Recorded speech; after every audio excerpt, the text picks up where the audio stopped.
উত্তর বিধানসভা জুড়ে একদম পুরো কিন্তু পানীয় জলের সমস্যার মধ্যে পড়তে হচ্ছে এলাকার বাসিন্দাদের।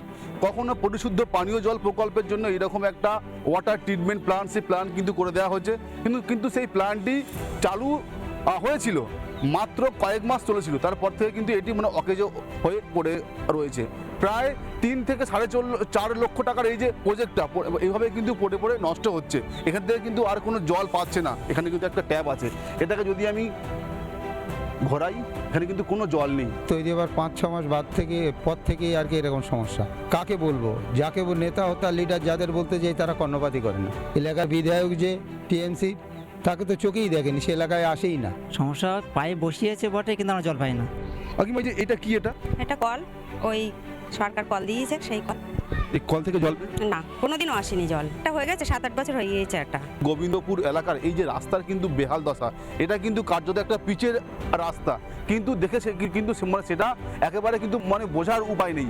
রাস্তার যে পিচ সেটা কিন্তু একেবারে নেই, দুদিকে ভাঙাচোরা ইট দিয়ে মেরামত করা হয়েছে। প্রায় 12 থেকে 13 বছর ধরে এই রাস্তা আজও পর্যন্ত সংস্কার হয়নি। প্রশাসনকে বারবার বললে নামমাত্র এই পিচের রাস্তার উপরে কখনো একটু ইটের গুঁড়ো, কখনো একটু ইট দিয়ে দেওয়া হয়।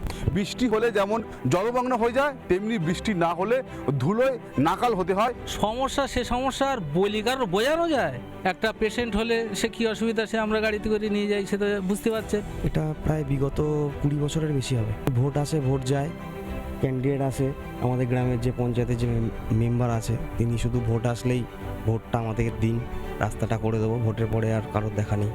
গোবিন্দপুর এলাকার ভদ্রাকালীর যে খালের উপর, যে খালের একটা অস্থায়ী সাঁকোর উপর আমি দাঁড়িয়ে আছি, এই খাল দিয়ে এক সময় জোয়ার ভাটা খেলত, জল নিকাশি বড় একটা ড্রেন ছিল।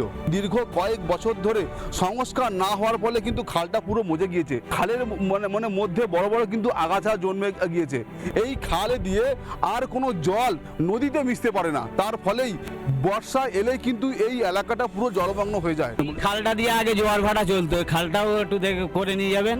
জোয়ার ভাটা চলতো, আর পুরো বেচার প্ল্যান করেছে মনে হয় খালটাও। কারা করেছে? এই যে সরকার। উন্নয়ন বলতে গেলে কিছুই হয়নি, না রাস্তাঘাট, একটা হসপিটাল, একটা পাবলিক ওয়ার্কস, কিছুই হয়নি। এখানে কোনো ডেভেলপমেন্ট নেই। এবার আমি 95% আশাবাদী।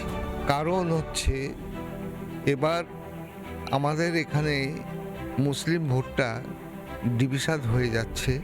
বলছি উত্তর বিধানসভার মধ্যে যেখানে দুবারের এমএলএ এখানে বাড়ি আমাদের মুরারিশা পঞ্চায়েতের মধ্যে, মাকালগাছা পঞ্চায়েতের মধ্যে রাস্তাঘাটের অবস্থা এত খারাপ আপনি কল্পনা করতে পারেন। আপনি ভবানীপুরে গিয়ে একটুখান ভেতরে গিয়ে দেখেন রাস্তার সমস্যা, যেখানে পানীয় জলের সমস্যা, যেখানে শিক্ষার সমস্যা। আমরা দায়িত্ব নিয়ে বলছি, আমরা সেখানে গিয়ে উপস্থিত হয়ে সেই সমস্যা আমরা সমাধান করবো। এটা নওশাদ সিদ্দিকী ভাইজানের আদর্শ।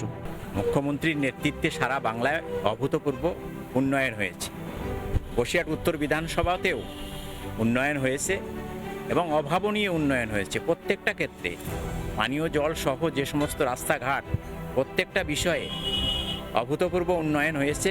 ভোট আসলে বিরোধী রাজনৈতিক দল যারা থাকে তারা একটু প্রচার পাওয়ার জন্য এসব অভিযোগ করে। বসিরহাট উত্তর বিধানসভা থেকে ক্যামেরায় অরিন্দমের সাথে অর্ণব মৈত্র, রিপাবলিক বাংলা।